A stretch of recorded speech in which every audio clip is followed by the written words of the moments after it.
The house had been quiet for years before I moved in. Too quiet. My aunt left it to me after she passed, along with the warning that the basement door should always stay locked at night.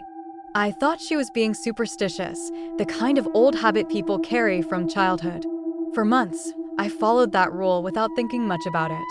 Until one morning, I found the door open. The latch wasn't broken. It just wasn't closed. After that, small things began to change.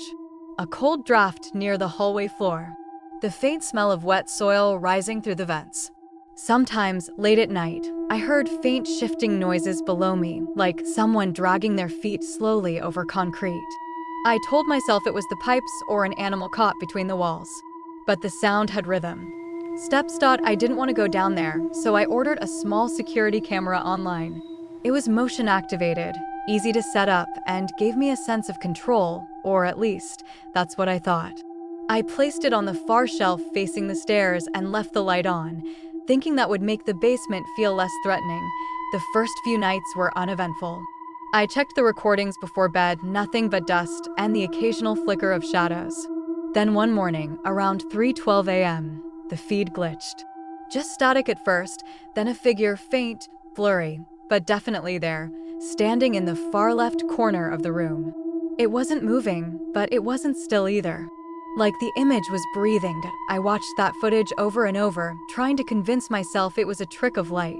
But every time I paused it, the shape's outline shifted slightly.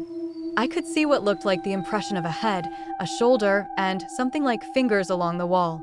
That same morning, the air in the basement felt different. Thicker somehow, as if it held its breath with me. And there was a faint scent, metallic and sharp, like old candles burned too close to the wick. When I told Father Mercer, the priest who used to visit my aunt, he seemed calm, but there was something in his expression that didn't match his tone. He asked if I had ever found anything unusual in the house. I mentioned the symbols drawn in dust along the wall, small circles, faint crosses. He said quietly that my aunt had been troubled by certain presences in her last years, but he never elaborated. He agreed to come bless the place. When he arrived, I stayed by the door as he went down the stairs. His voice was steady at first, echoing softly as he recited the prayer. Then his tone changed, slower, uncertain. The sound broke off suddenly. I leaned forward and saw him standing perfectly still at the bottom of the steps, staring toward the same corner from the video. He didn't move for nearly a minute. Then, without finishing the blessing, he turned around and walked up the stairs, eyes down. His hands were shaking. He said he'd done what he could, and that some things don't stay buried when they've been called before. Then he left. That night, I watched the camera feed again. At 2:47 a.m., the motion alert triggered. The figure appeared once more, but clearer now, taller than I remembered, the limbs slightly out of proportion. The head tilted in sharp, unnatural angles as it moved closer to the camera. The image warped every time it took a step, like the air bent around it. When it reached the stairs, the feed froze completely. I woke up on the floor hours later with my phone still in my hand, the screen glowing with static. The basement door was locked from the inside. The following day, I noticed faint scratches along the wood of the door frame, long and uneven, as though something had clawed its way back in. I called the church again, but Father Mercer wasn't available. The man who answered told me the father had taken leave after a difficult visit.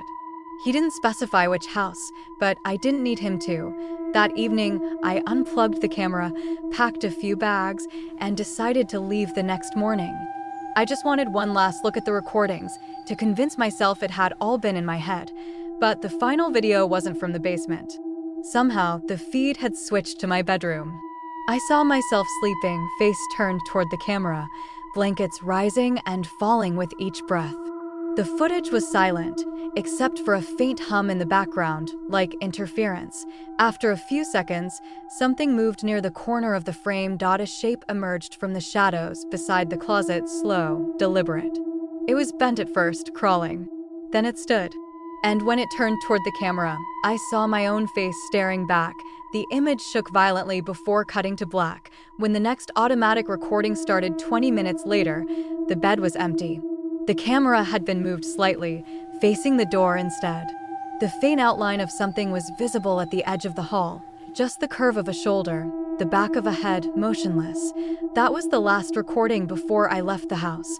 The police later told me they found no one there, no evidence of entry.